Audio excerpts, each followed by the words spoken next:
Julie Reisler is the author of Get a PhD in You, a course in miraculous self-discovery. She is a life designer and helps others to love and honor themselves. And she has more than 12 certifications in the areas of health and well-being. And most important, she's one of the most authentic people that I know. Welcome, Julie. It's so good to have you here. Thank you. I'm so excited to be here. So I want to talk a little bit about you before we get into your book. What is your story? Oh, Lord, how much time do you have here?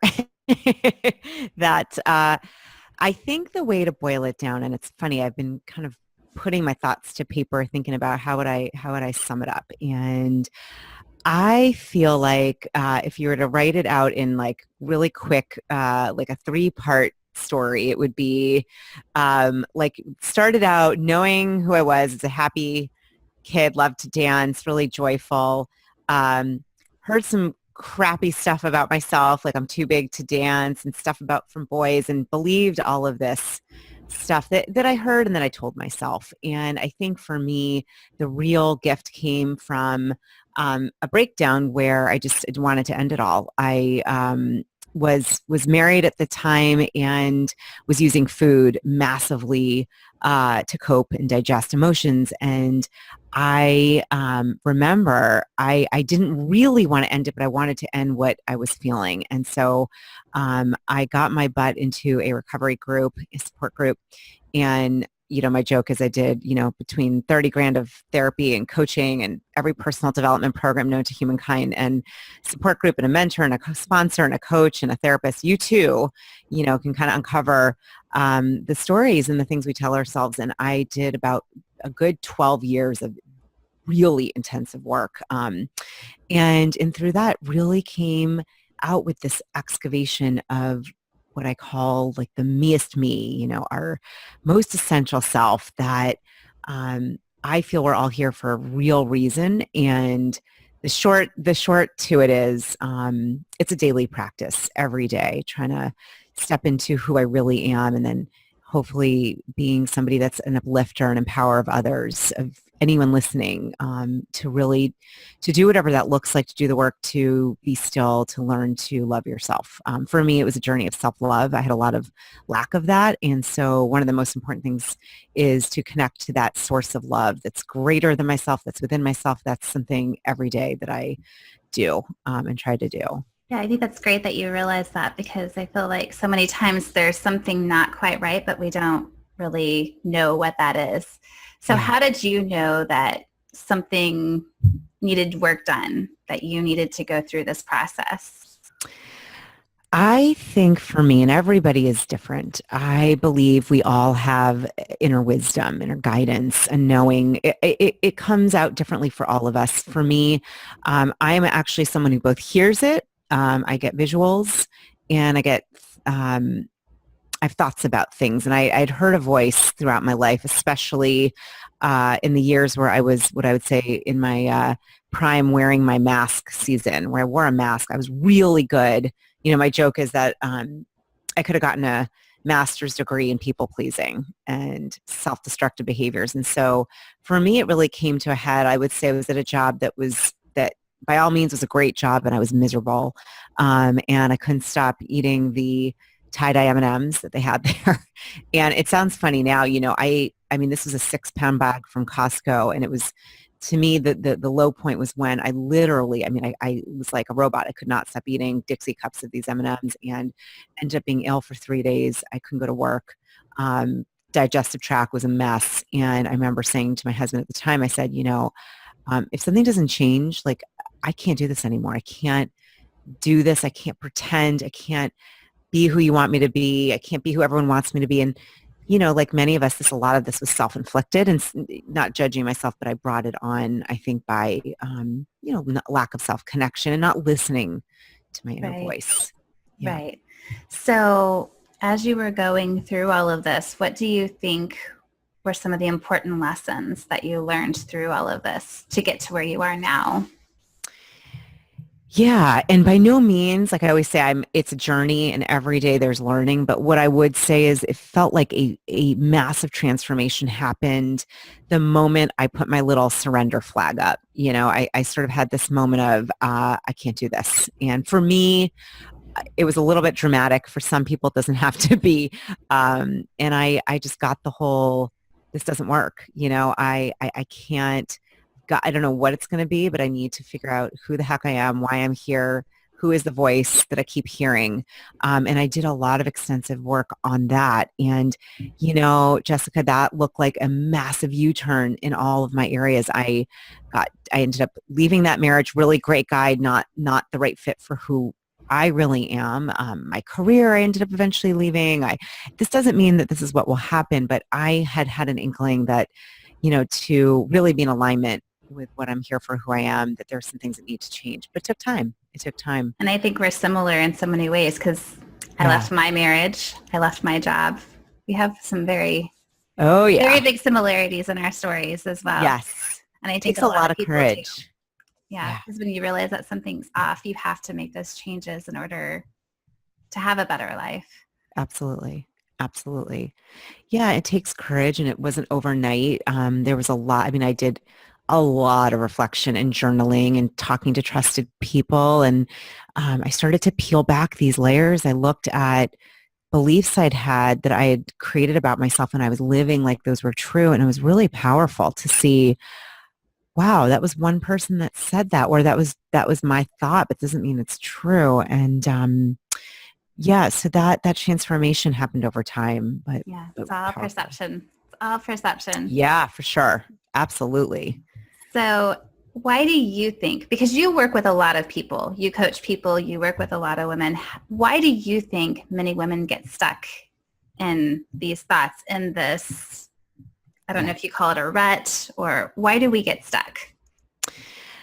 Well, I think, and I can just speak for myself, and then I have worked with a lot of people, so just kind of drawing from what I've been hearing over the years is I think there is a belief and judgment that especially women that we have about ourselves and for ourselves. I think there's this underlying, sometimes unspoken, it's not a law, but it's like this thought that you're supposed to be taking care of everybody, eternal nurturer, that you're supposed to be both taking care if you have children, being kick-ass at your job, being hot to trot at night, finding time to be that for everybody. And I just think, while I think things are changing, I don't know that there's an inherent space for women. There wasn't for me to feel like I could be myself, who I am, take time to honor myself.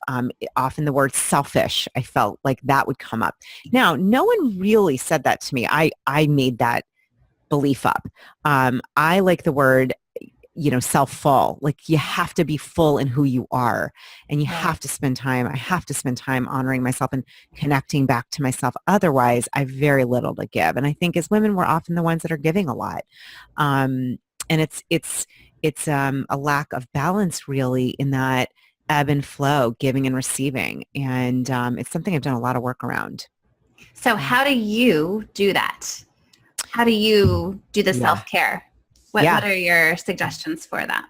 Yeah, this is one, I'm laughing because this morning I in all honesty, like meditation, getting quiet, meditation can be a freaky word for some people. I think it's really about sitting still and connecting. For me, it's non-negotiable. And this morning, I'm sitting in my favorite space. It's my loft. It's up above my bedroom. I go here every morning. And this morning, I didn't quite make it here. I actually did it in my bed. And that's fine. It doesn't matter. It's just about, and I've learned there is no such thing as perfect. I try not to judge myself. But the most important thing I believe is getting into a space of aligning with who I really am, who we really are, which in my belief is, a connection to our creator, whatever you call that. And feeling connected to myself, to my voice. And then I like to do, I know we both love the miracle morning. I sometimes do the whole thing, which is the 6 different aspects, or I'll just, connect, meditate, and I try to journal some gratitude, my intentions, Sometimes I do intuitive writing, but for me, that first step has got to be connecting and through meditation and through breathing. Yeah, I think so for me too. The meditation seems to have made the biggest difference. It's Yeah. huge. And you don't realize it until you do it, how it just Yeah. calms and it makes the rest of the day go so much better. Oh yeah. The joke I say is that, I didn't really see the benefits until it was about 5 months in. My daughter dropped one of my favorite bowls on the way, like before school. We're already rushing and I didn't lose it. I was like, oh yeah, okay. Yep, we'll pick it up. It was like no big deal. And I thought, wow, that's got to be part of meditation because that's not my MO before would have been heightened state. So Right. That's awesome. yeah. So how do you find your You-est You? This is a big question, I think. But Yeah. what would, Yeah. if somebody just has no idea what their purpose is or what they want to do, but they want to start on that track, how do you even start that? Yeah, it's a great question. There's a couple ways I would answer that. I think, and it's funny, as I'm writing for this talk I'm giving, I kind of narrowed it down. There's certainly the land of looking at your purpose and passion, and I'll get to that. I think I'm using the acronym PhD because my book is Get a PhD in You, because I believe we study everything but ourselves. And when you study and work and master your inner world, it just changes your whole outer world. It just does. And so, P stands for the past history. I think it's crucial. And I don't mean just looking through your past history like what's gone wrong, but like where have you been your best? When have you felt most connected? Note that. Seriously, go back to when you were 8. What did you love to do? I was either dancing or I was pretending to hold a microphone interviewing random people in the mirror who I didn't know, so like look what we're doing now, Exactly. So look at your past history, but from a lens of not just what's not working, but what did you love? The H I've been, is about honoring yourself. So getting really who you are. I think the mirror is a great place to do that.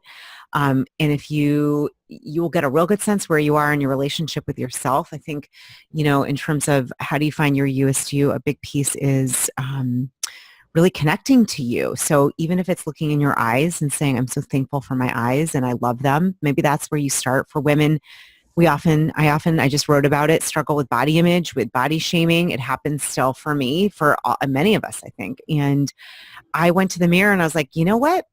I always can go back to my eyes. There's a lot of other things I can go to today too, but that really, I have like these eyes have been seeing since day one. My mouth has been taking breath since day one. So honoring yourself. And then lastly, the D is really about direction and your You-est You, how do you want to express? How do you want to be today in this moment? And what direction are you going in? What lit you up when you were little? What lights you up now? Purpose, passion. What do you feel like, you would donate all of your money to, or you would give your time to for free? I think these questions that have an appreciative lens gives us new answers. And so the other piece to it is it's evolving. I feel like it's a gut check every day. Am I living into my me-est me, to the You-est You? Am I showing up? And I can tell by my body when I feel, peaceful and at ease, joyful. That to me is an indication, yeah, I'm in that land. When I'm feeling uneasy or judging, that's something else. And that's okay. It's to be expected. We're human. It's just how do you move forward and still have that? So talking about judgment, because I Yeah. feel like we all do it, but yet some of us are better at keeping it in. Some of us aren't so good. And sometimes it depends on the situation. What are your feelings about all of that? So I think with judgment, I think that it has become a natural part of human existence. And I think it's something that can be shifted and not part of the equation. Let me say it that way. So I still have judgment that crops up. I just shared really openly on Facebook about a week ago. It's funny, it was not planned. But one of the things I've learned, because you asked how to deal with it, is for me, and I did a lot in my support group, we talked about, you're as sick as your secrets, meaning, when I stay in hiding around who I am, it keeps me feeling more ashamed and more judging. And so one of my things that I do is I usually, maybe not on Facebook, but I'll share, what's going on with a friend or a mentor, somebody that I trust. And I think that number one, just sharing, hey, I'm judging myself. I'm seeing this. I am totally at the gym noticing that I wish I looked this way. And it's actually now going into every area because I believe how we do one area is how we do, one area of life is how we do all areas. So I think two, sharing it too is going back to that, again, honoring yourself, connection to yourself. And just sometimes for me, I think about would I judge another person for how I'm judging myself? It's interesting that you say that because whenever I think about judging, I think about other people. I Yeah. don't think about judging myself, yet I judge Um, myself probably more often than I even realize. But yeah. it's things that I would never say to somebody else, but yet I say it Yes. to myself. Yeah, so it could be right. Judgment can be internal and external. I am a big believer, I've heard this before. If you've spot it, you've got it. So if I'm judging somebody else, usually right away I'm like, uh-oh, What am I where is that? doing? Yeah, where is that in me? Like, where is that in me? Someone on the road cut me off. I have a new thing I say, that could be me too. I could be that. So rather than judging them, I think the antidote to me, it's usually in the field of love and compassion and empathy. All right, how can I don't know that person's story. And the same for me. I might know my story, but I've believed something that really is not serving and there's no truth to it. So I think it goes both ways for both judging others and judging ourselves. And both of it does not feel good. It just doesn't. No, it doesn't. No. So how do you get past that though? Yeah, so I think number one is kind of an acknowledgement, like an acknowledgement that it's there. I'll give you an example. Last night, I was having dinner with my husband, and we were talking, about something with his well-being, and he and I do it really different. I would go to see like an acupuncturist or a chiropractor right away. I'm just really on top of stuff, and he would wait until it's really not great and then go.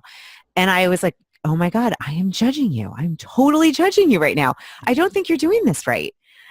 And so for me, I'm at a place where I can say to him, I am judging you. And it was helpful to say it out loud. I think there is something very courageous and vulnerable about saying to somebody, you know what? I was judging you for that comment. And I have done that before. Not always. It's not always appropriate. But I think acknowledging it, saying it out loud, saying it to yourself, saying it to somebody that you trust, I was judging that person for this. And then really crucial, the next part is looking at what is it telling you.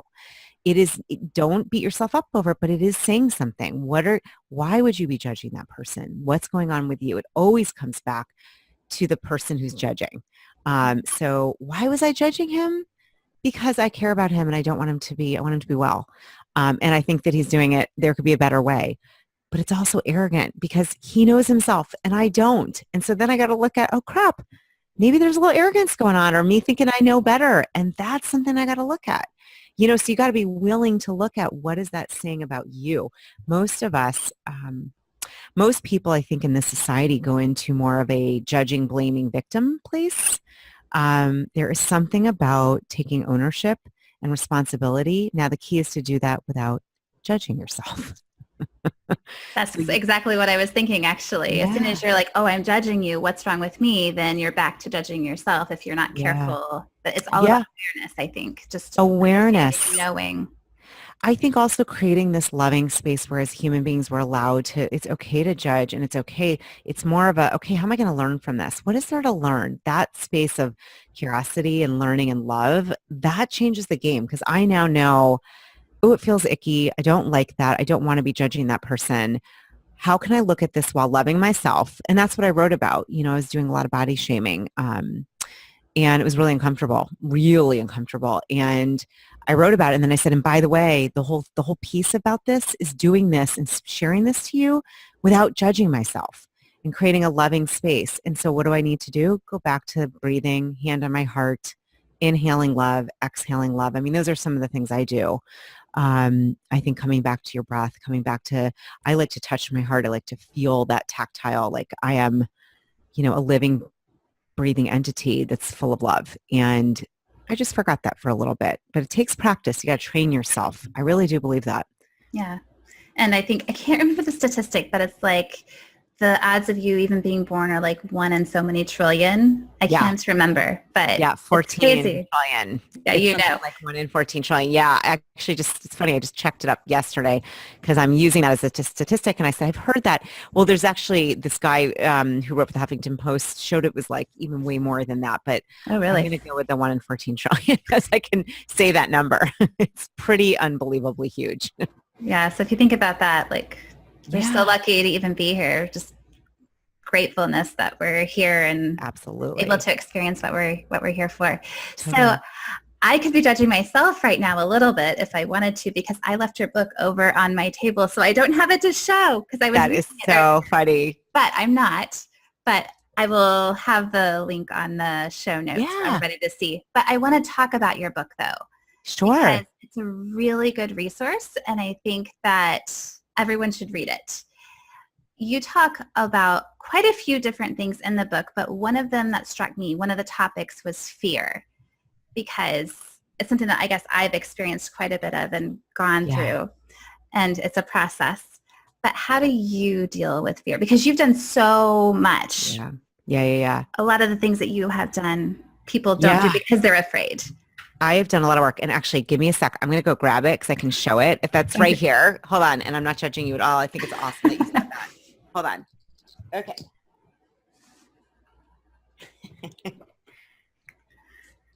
No, because I think if that's okay, I think it's helpful to have a visual. This is all right, I'll show it really quick. Here you go. Oh, PhD in You. And I actually like to have it as a reference because I wrote it and sometimes I need to like look at it again and be like, what did I say? No, I with fear. So I wrote a lot about fears, and the thing with fear, like judgment, is fear. There's the great acronym, false evidence appearing real. There is this idea that we're not going to, I think there's a belief that someday we're not going to have fears. Like they're going to go away. Um, and the way I like to look at it as number one, it's part of the human experience to have fear. Oftentimes though, when you put that fear under a microscope or you really look at it, it's actually can kind of dissipate. The fear is usually, as we know, bigger than actually what it is that what you're worried about doing. I think that there is a huge fear in stepping into your You-est You. There's the great quote by Marianne Williamson, which is that we are afraid of shining our light. But by playing small, though, it doesn't help anybody. And I'm really paraphrasing. So, this aspect of fear, I'm a big believer, like you got to look at it from all angles and realize, it comes from protecting you and keeping you small. So you got to love it, nurture it, but then you got to put it to the side. So I always have fear there. I'm just a big believer of, I still have a purpose and a passion that's so strong that it overrides the fear. So fear, like going to the gym, you build muscles. I think the more that you take action with fear, the more that you're able to say, yep, I still feel fearful and I'm going to do that anyhow. I'm going to try this because I can feel in my gut and my core that it's the right thing to do. So what's the one thing, the biggest thing that's caused you the most fear? Oh, that's a good question. Well, that's a great question. I need to sit with that for a minute. It's not what you would think. So I feel really, even though I'm in uncharted territory as an entrepreneur, I feel so strongly connected in my kind of purpose and what I'm supposed to do that it feels like, like I lost a huge contract last year. The government lost their funding. It was a full year contract and that was scary. And that, I took that to my mat and breathed through it and asked, all right, what's the learning? And that there was a lot of fear there, but it ended up being an amazing opportunity to pivot in my business. So there's fears that crop up in my business. I don't want it to sound like there aren't because there are all the time. I think my biggest fear though, is as a parent, I have 2 children. I'm remarried and they have 2 households and we do things a little bit differently. There's love in both. My former husband's remarried. My fear is, am I going to be the parent that I really, that I want to be for them? Am I going to be fully able to be myself and make a difference with them? Am I going to be able to teach what I'm teaching to the world to them? Am I going to really help usher who they are, their You-est You? And some, we don't know yet. They're 10 and 11. I see great evidence, but they're coming from two different households that do things differently. And these are universal fears. Yeah. These are things that we all, it's interesting how that happens because I have the same fear. Yes. Because my son is going between two households as well. So yes, I think many people are in the same space. So thank you for sharing. Oh yeah, absolutely. It's really true. So for someone that is ready to make the first step, to take that first step towards changing, whatever it might be, to, going after a new career, quitting a job, new relationship, whatever goal that they have, what would be the very first step that they could start on today? It's very simple. I always believe the most important thing is the relationship with yourself, is connected to yourself, is loving yourself. And so the most crucial thing is being really grounded in who you are and being able to hear that inner wisdom and know that you're supported. And so I would say whatever you need to do to create that loving connection with yourself, whether it's meditating and looking in the mirror and doing some work in the mirror and journaling, I think probably the easiest thing to do is to start with breathing and hand to heart, literally breathing in love, inhaling love, exhaling love. For me, when in doubt, breathe it out, go into my heart. I love this because it's exactly the opposite of what you hear from so many other people. Because you got to go out and do this and do this and do this and busy, busy, busy. But really it starts with you.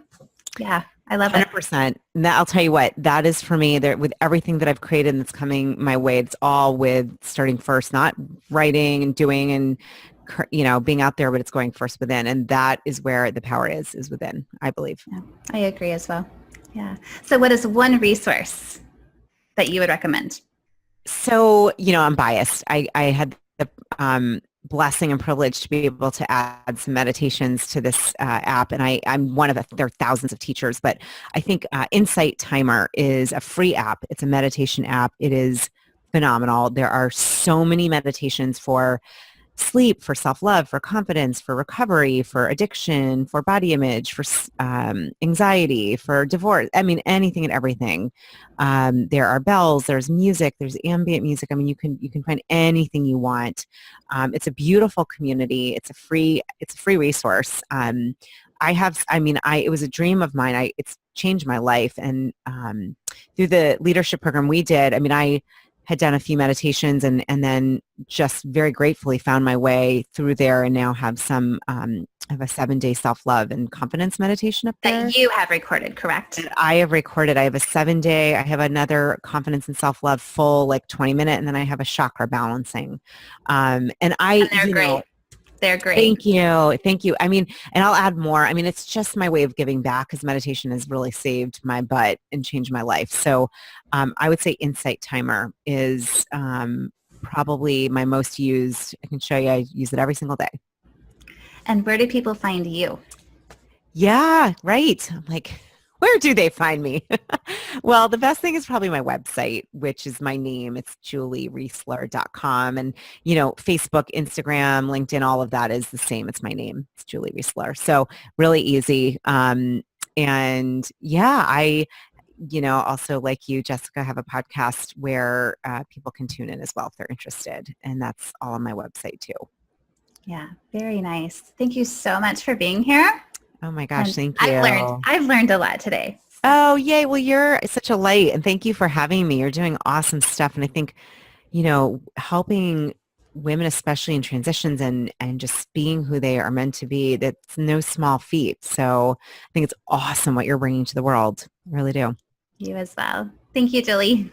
Thank you.